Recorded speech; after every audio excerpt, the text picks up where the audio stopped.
Então, muito bem. Então, hoje a gente vai falar da seção 4.1.3, que é o alinhamento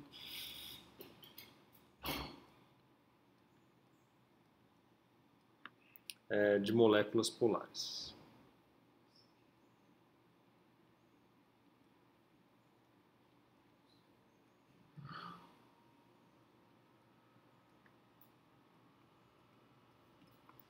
Muito bem. Então, os átomos neutros, né, eles não possuem dipolos permanentes, sendo que o mesmo é induzido por algum campo, né, que é aplicado, que nem a gente viu na seção 4.1.2. Algumas moléculas, no entanto, possuem dipolos permanentes, tá certo? Então, apesar dos átomos eles não possuírem, as moléculas, né, quando esses átomos começam a se agregar com outros átomos, né, que têm estrutura eletrônica diferenciada, eles podem, então, possuir aí, um dipolo permanente. Então, por um exemplo notório, né, é a água, onde o arranjo do hidrogênio em torno do oxigênio induz aí um dipolo permanente. Certo? Então você tem o oxigênio ligado a dois hidrogênios, eles se juntam ali formando a molécula de água, né? E o resultado final de equilíbrio, né, desse material já possui um dipolo permanente. Então a pergunta que a gente quer responder aqui nesse capítulo é o que acontece com essas moléculas, chamadas então de moléculas polares, quando na presença de um campo elétrico, certo? Então, como é que fica isso aí? Então, como ela possui um dipolo, a gente começa então, como ela é uma molécula polar, a gente começa então analisando o efeito de um dipolo na presença de um campo elétrico. Então a ideia é basicamente que você tem um dipolo onde tem duas cargas, então você tem uma carga menos Q, você tem uma carga mais Q, e você tem aqui um campo elétrico aplicado, por exemplo, nessa direção aqui. Então qual é o efeito desse campo elétrico nessa molécula? Então a gente vai pôr aqui um centro, tá? Esse é um centro de massa aqui desse dipolo, que não precisa ser exatamente a distância entre os dois, né? Pode ser uma distância diferente. Vou supor que essa distância aqui é x. Essa distância aqui eu vou chamar de d menos x, visto que eu chamo a distância entre as duas cargas de d, né? Então um é x e o outro é d menos x. E o que acontece então é que devido à presença desse campo elétrico, aparece uma força, né? Então se o campo elétrico é nesse sentido, é como se eu tivesse aqui nessa região aqui um arranjo de cargas positivas, tá certo? Cargas positivas é que cria um campo, então aqui, no nosso caso, da esquerda para a direita aqui. Então, com o efeito desse campo elétrico sobre essas cargas, aparece então uma força nesse sentido na carga negativa e uma força nesse sentido na carga positiva. Essa força aqui eu vou chamar de F- e essa força aqui eu vou chamar de F+. Muito bem. Então, a força total, apesar de ela ser nula, né, porque em módulo de F+ é igual a um módulo de F-, né, e eles estão apontando em direções opostas, então a força total, apesar de nula, ela induz aí um torque no dipolo, ok? De fato, se você quiser analisar isso aqui, você vai ter a componente aqui, ó, dessa força F+, essa então, formando 90 graus aqui, é que é responsável pelo torque, e aqui também, aqui também a componente aqui, que é responsável pelo torque, tá certo? De forma que as outras componentes aqui vão ser uma componente aqui, né? Que ela é no sentido das cargas, ela não produz o torque. Muito bem. Então, o torque, nesse caso, ele vai ser, vou usar a letra N aqui para representar o torque. Ele nada mais é do que, então, o meu R+, produto vetorial, com o meu F+, onde o R+, é o tamanho do braço, né? Em módulo R+, é o D menos X. Então, é o R+, produto vetorial com a força F+, mais o R-, produto vetorial com o F-. Certo? Isso é a definição do nosso torque. Escrevendo em termos de D e X, a gente tem então que o nosso torque N é igual ao D menos X, produto vetorial, com F+, mais X, produto vetorial, com F-. Tá certo? Em termos do campo elétrico, a gente tem então D menos X, produto vetorial, Q,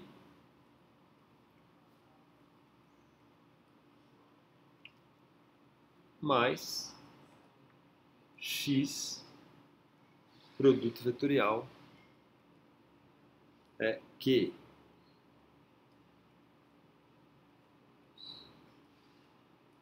Tá certo? Note que os dois torques são positivos, né? Porque as duas forças exercem um torque, né? Na mesma direção. Tá certo? Então, esse X, produto vetorial, que cancela esse X aqui, ó, produto vetorial QE, de forma que o resultado desse torque aí nada mais é do que um D produto vetorial QE.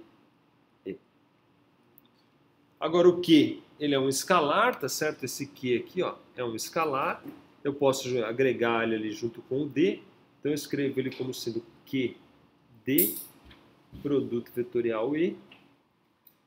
E o QD, por definição, é igual a P vetor E, onde o P é o momento de polo elétrico. Note que o correto é P vetor E e não E vetor P, tá certo? Então isso é importante. Então está aqui o torque induzido pelo campo elétrico numa molécula polar. Você vai pegar o momento de dipolo elétrico dessa molécula, fazer o produto vetorial com o campo elétrico, e isso vai te dar então o resultado como torque.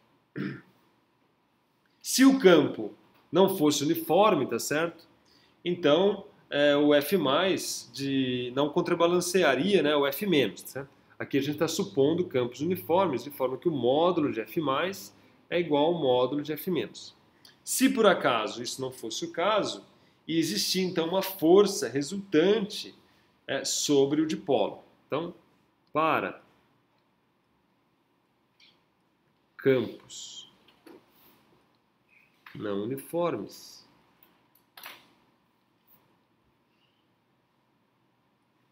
então você tem uma força resultante, que nada mais vai ser do que F+ mais F-, ou seja, tem um gradiente ali do campo elétrico. Isso aqui dá um Q mais. Aqui tem um menos, né? Menos por quê? Porque é uma carga negativa, né?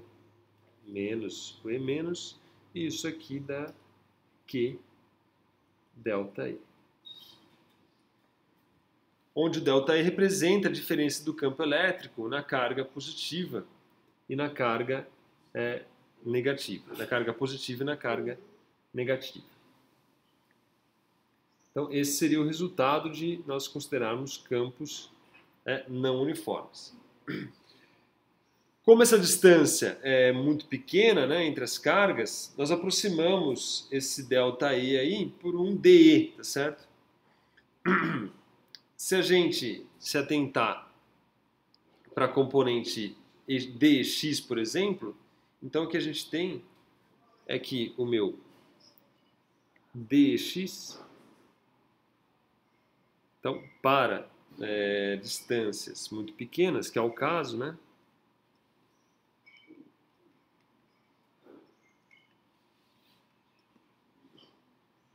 Muito pequenas.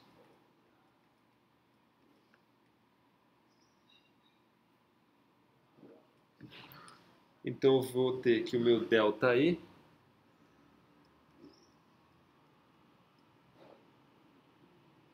é equivalente, que é igual a um D, certo?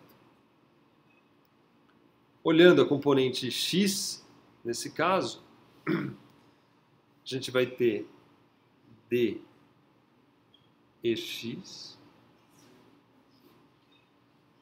Então, isso aqui nada mais é do que um delta EX delta x mais um delta. Opa, isso aqui é na forma vetorial. Quero escrever delta EX, x versor, mais um delta EX del y, y versor, mais um delta EX del z, z versor, produto escalar, dx, x versor, mais dy, y versor, mais dz, z versor. Tá certo? Isso aqui, ó, note que o meu dEx, né, o meu EX, é um campo na direção x e ele depende de x, y, z. Tá certo? Então, se você tiver, ó, você pensa só para ficar claro como existe uma dependência, você tem aqui no espaço, aqui, ó, você tem esse ponto aqui, ó, esse ponto aqui, opa, é um ponto x, y, z. Tá certo? Aqui você tem um campo em algum lugar, por exemplo, apontando para cá. Tá certo? Esse campo na posição x, y, z, ele tem uma componente x, ele tem uma componente y, ele tem uma componente z. Certo? Então, o campo ali, vamos dizer, o campo geral seria um E, ele é igual ao quê? Um EX de x, y, z, x versor, mais EY de x, y, z, y versor, mais um EZ de x, y, z na direção z versor. Tá claro? Cada uma das componentes, né, tem um certo valor em alguma posição do espaço x, y, z. Então, o meu dEx, que é a variação da componente x do campo elétrico, pode ser escrito aqui dessa maneira, certo? Isso aí é a definição aí da minha variação infinitesimal da componente x. Dessa forma, então, o que a gente tem é que o meu delta EX, né, que é o que a gente estava chamando de dEx ali, nada mais é do que o gradiente de EX, produto escalar, com o meu D vetor, tá certo? Isso aqui, ó, é o meu gradiente de EX. Note que aqui é um gradiente, não é divergente, né? O EX é um escalar, né? Estou só olhando a componente x do campo elétrico. E esse aqui nada mais é do que o meu D vetor, né? Que é o dx versor, mais o dy versor, mais o dz versor. Isso tudo para poder escrever a ação dessa força de uma forma um pouco mais simplificada. Então, o meu delta Ex é um gradiente de Ex D, tá certo? Porque o meu D é o dx versor, mais o dy y versor, mais o dz versor. Esses aqui são índices, tá? O dx, yz, isso aqui é tudo índice, tá certo? Então, o meu delta Ex eu posso escrever da seguinte maneira. É fácil se você olhar aqui e olhar essa expressão aqui, ó, essa expressão aqui, você vai ver que você pode escrever ela assim também, ó. Ela pode ser escrita como D escalar nabla Ex. Então, mostra isso aqui, que é idêntico. Você aplica escrever assim ou escrever assim, você vai ter o mesmo resultado. Ok? Fazendo o mesmo para o EY e para o EZ, então você vai ter que delta EY é igual a um D escalar nabla EY, e da mesma maneira, delta EZ é igual a um D escalar nabla EZ, de forma então que o meu delta E, somando agora as três componentes, nada mais é do que D escalar nabla E.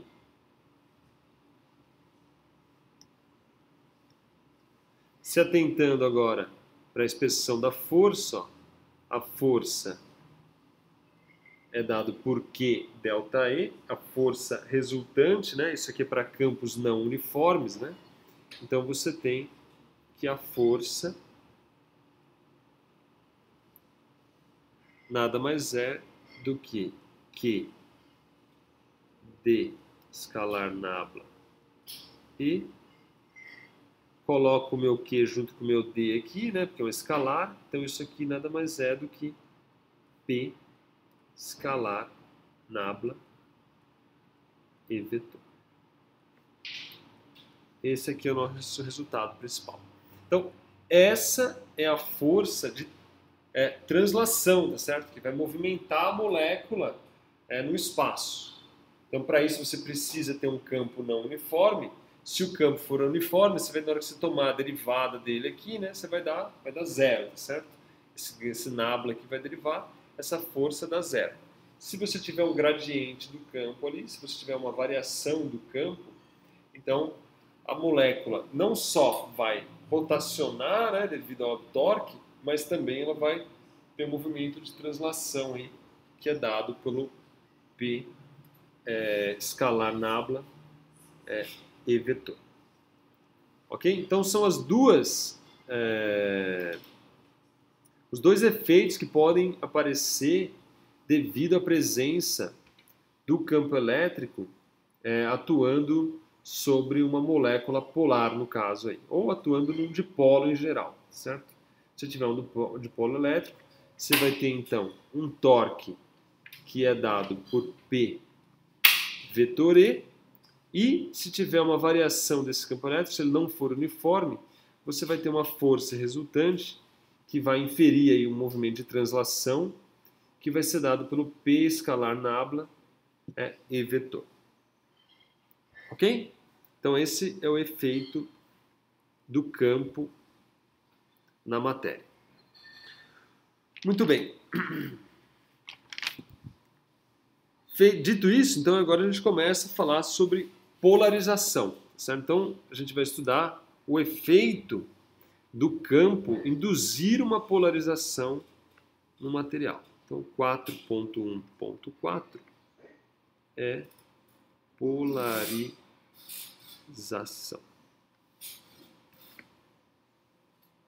Então, na matéria, o campo elétrico ele produz aí infinitos dipolos pontuais, tá certo? Que apontam, né, como a gente já viu, na direção do campo elétrico, fazendo então a matéria polarizada. Então, a gente olhou lá, né, o caso de um campo atuando, vamos voltar lá para cima aqui, ó.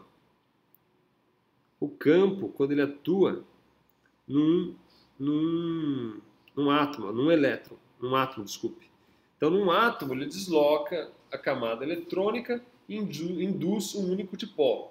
Se você tem uma matéria, né, constituída por muitos átomos, então o que vai acontecer é que ela vai induzir muitos dipolos elétricos, fazendo então com que a matéria como um todo se torne polarizada.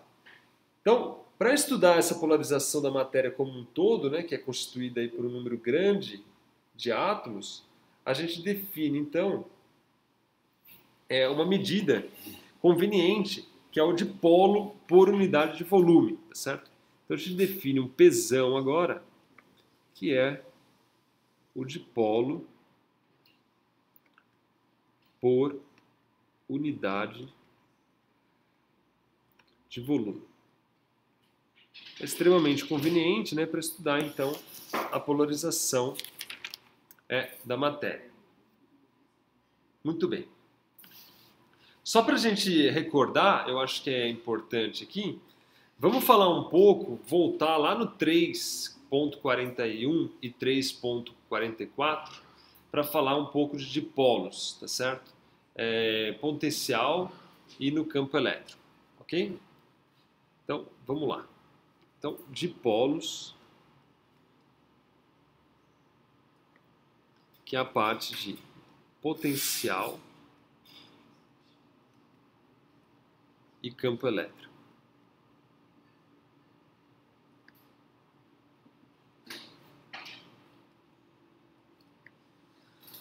Então, a grande pergunta aqui para a gente é qual é o campo elétrico e qual é o potencial produzido por um único dipolo, tá certo? Isso aqui é o 3.4.1 e 3.4.4. Como a gente não tem tanta pressa, né, vamos fazer o negócio com o devido cuidado. Então, o cálculo do potencial de um dipolo, ele pode ser, de certa maneira, facilmente calculado, certo? O potencial é muito simples, né, porque ele só depende dos módulos da distância. Então, por exemplo, basta você dar uma olhada no exemplo 3.10 da página 146 do livro. Então, vamos ver aqui o dipolo. Então, a gente tem o nosso dipolinho aqui. Tem aqui nossa carga positiva. Tem aqui a nossa carga negativa. E a gente quer calcular o potencial aqui numa certa distância aqui do nosso dipolo. Então, eu tenho aqui uma distância R+, tenho aqui uma distância R-, e a distância do dipolo como um todo é calculada aqui a partir do centro do meu dipolo aqui, que é o meu R vetor aqui.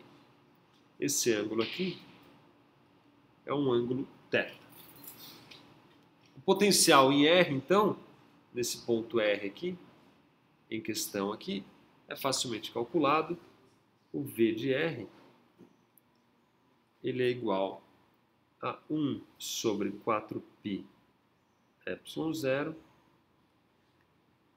Q sobre R+, menos Q sobre R-. A gente pode escrever isso de uma forma mais conveniente, tá certo? Utilizando aqui a lei dos cossenos, tá certo? Então, pela lei dos cossenos, ou nada mais é do que calcular o módulo de R+, e calcular o módulo de R-, é fácil mostrar aqui que R mais ou menos, né, ao quadrado é igual a R ao quadrado mais essa distância que eu chamei de D, eu estou pondo o centro de dipolo em D sobre 2, essa distância aqui é D, essa distância aqui é D sobre 2 e D sobre 2, essa aqui D sobre 2 e essa aqui D sobre 2. Então, D sobre 2 ao quadrado, e aqui entra menos mais, né? Porque no caso do R+, eu tenho mais D sobre 2, né? Aqui é a minha origem, né? Eu tenho mais d sobre 2, e no caso do R-, eu tenho... Aliás, no caso do R+, eu tenho menos d sobre 2, e no caso do R- eu tenho mais d sobre 2, aqui é minha origem mesmo.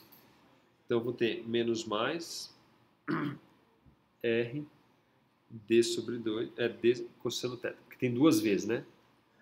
Parece duas vezes R d sobre 2 cosseno de θ, quando você faz o produto escalar, certo?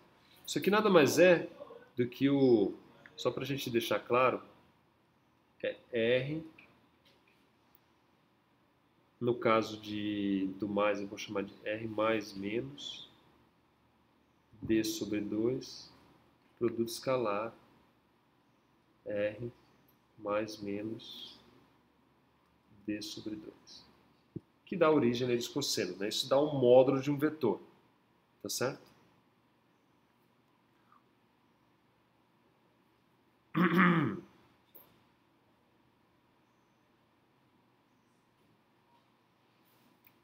Muito bem. Aliás, aqui tá invertido, hein? Aqui é menos mais e menos mais. Porque o R mais é menos d sobre 2 e o R menos é mais d sobre 2. Pronto. Então, a gente faz a expansão que a gente já está acostumada no regime, então.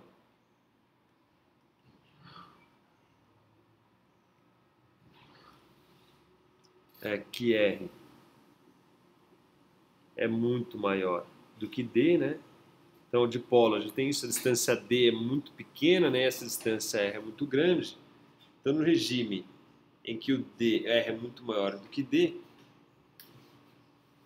esse termo, um dos termos aqui pode ser descartado. Então, o que a gente faz aqui? Ó?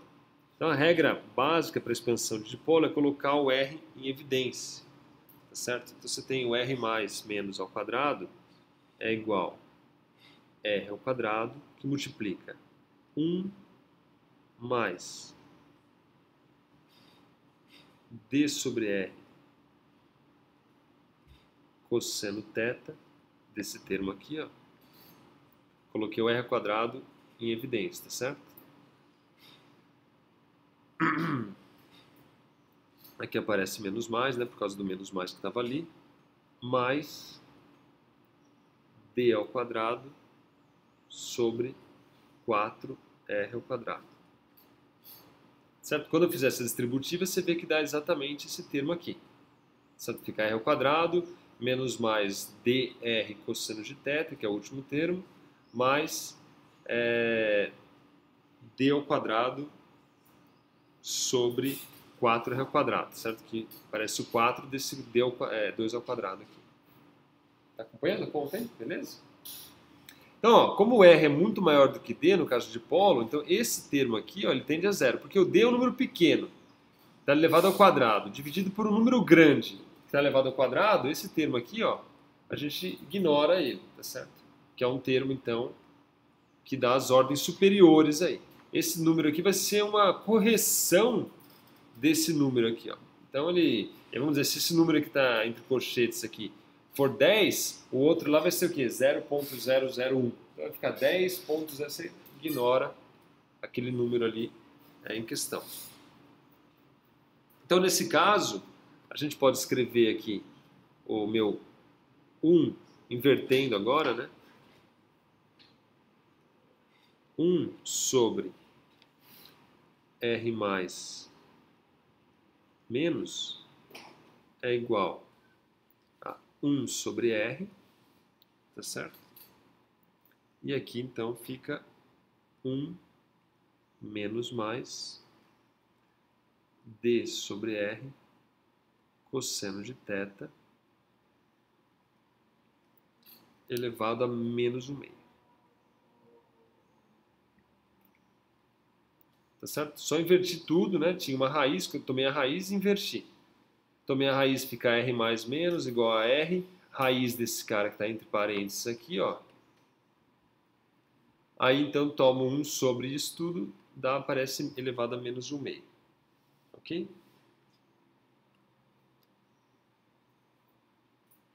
Fazendo a minha expansão aqui em séries, então, ó, 1 mais ou menos epsilon elevado a menos 1/2, pela expansão em série, visto que o epsilon é muito menor do que 1, que é exatamente o caso aqui, ó, d sobre r cosseno de θ é um número muito menor que 1. Por quê? Porque o d é um número pequeno e r é um número grande, né? E o cosseno é um número que está entre menos 1 e 1. Então, o d sobre r cosseno de θ é um número muito menor do que 1. Então, eu consigo fazer uma expansão desse termo. É o meu epsilon aqui, né? Que é muito menor do que 1. Isso aqui pode ser escrito como aproximadamente, né, 1, e aí troca de novo, menos mais epsilon sobre 2.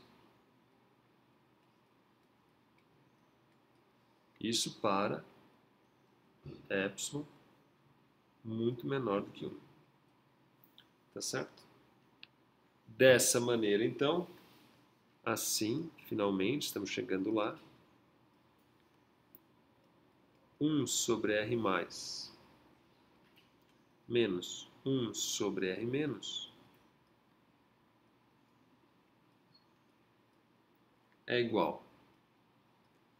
Então, eu vou simplesmente usar essa igualdade aqui, ó, e já fazer essa aproximação aqui da expansão.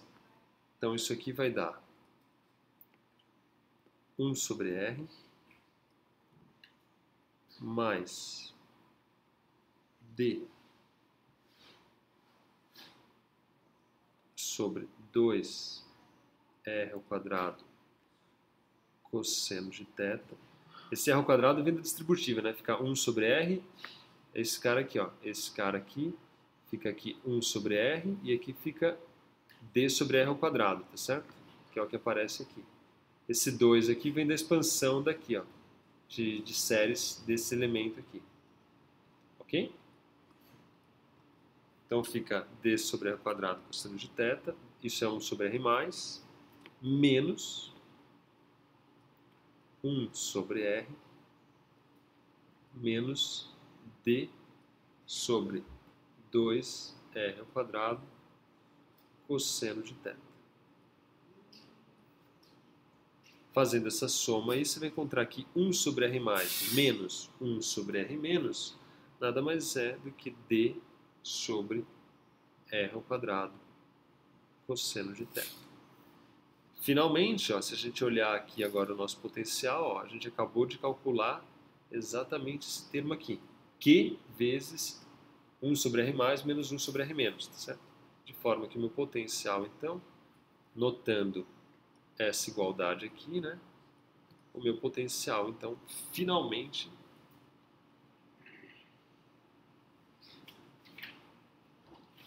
fica escrito como V de R é igual Q sobre 4π epsilon 0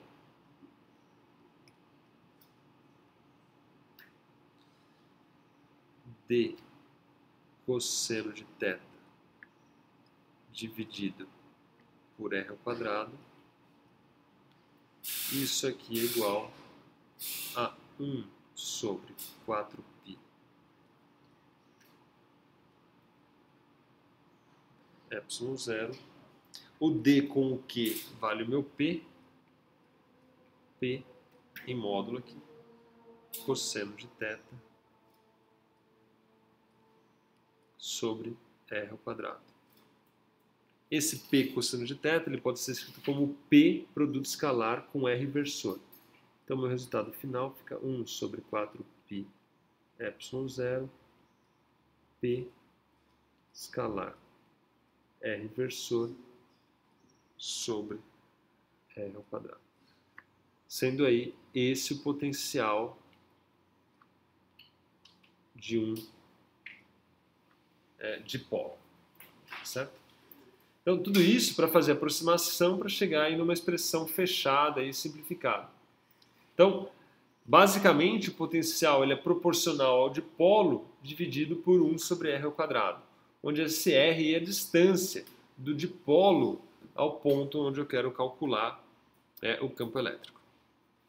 E aonde eu quero calcular o potencial elétrico. E o campo elétrico? O campo elétrico agora a gente calcula pelo gradiente do potencial, certo? Então, o campo elétrico, por sua vez,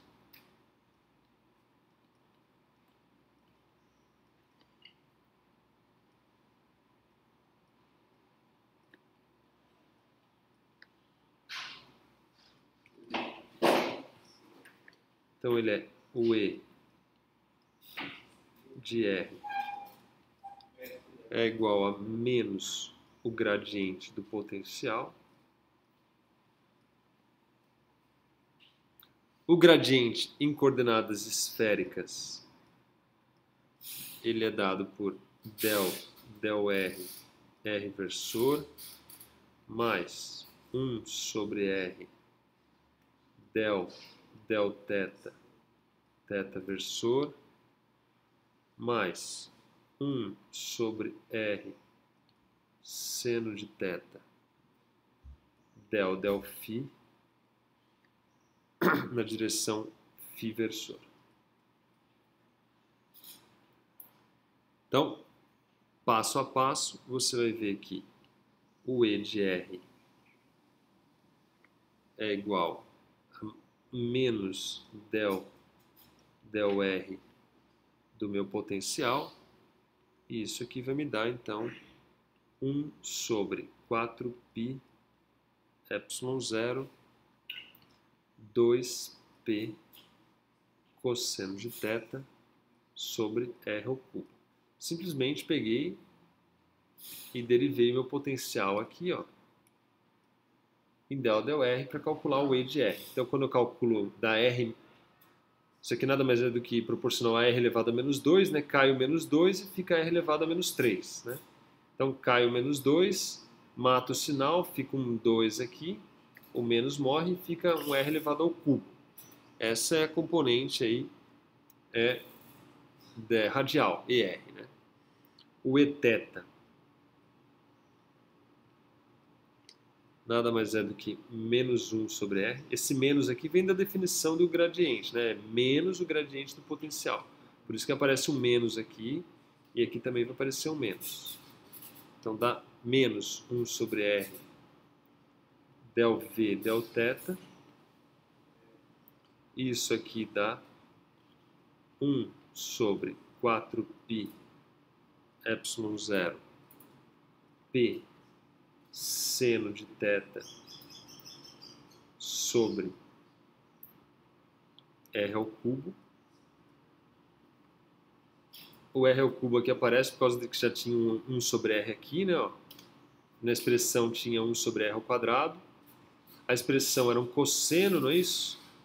Agora a derivada do cosseno é menos o seno, então o menos também some. Fica essa expressão aqui para o Eθ.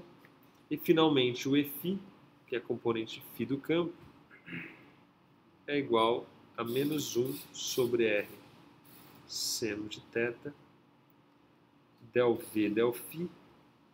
O potencial ele não depende do φ, né? Se você olhar aqui a expressão do potencial, ele não depende do φ. Então essa derivada dá zero, isso aqui dá zero, de forma que o meu campo elétrico, então, finalmente, pode ser escrito como, então, meu E do dipolo de R e θ é igual a 1 sobre 4π ε0.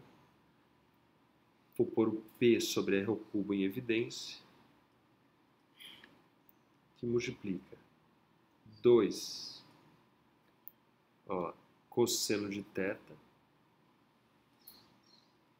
na direção R versor mais o seno de θ na direção θ versor. Esse aqui, então, é o campo elétrico produzido por um dipolo. Está aqui meu campo elétrico e esse aqui, ó, é o potencial elétrico produzido por um dipolo. Ok?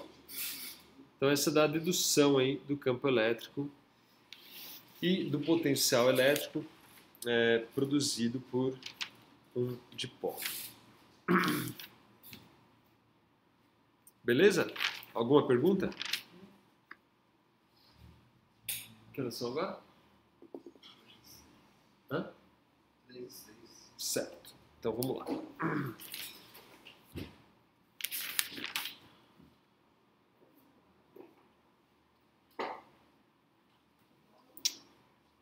Então,